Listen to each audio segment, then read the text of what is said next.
Okay, back to this Elvis quilt. Let's talk yardage. So again, this is 96 by 120, and we are going to be making these bigger 4-patch blocks and then these chain blocks.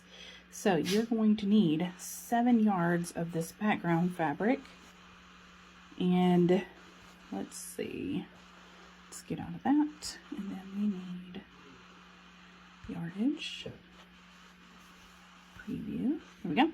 And so, and of the blue fabric, you are going to need 1 3/4 yards, and of the green that goes in the chain blocks, you are going to need 2 1/4 yards. This does not leave any room for cutting errors, so I would get it. I am actually going to use a jelly roll. So I will use a jelly roll to make my small blocks, and then I'm going to use a layer cake to make my blue blocks, so that way it'll be kind of a scrappy quilt.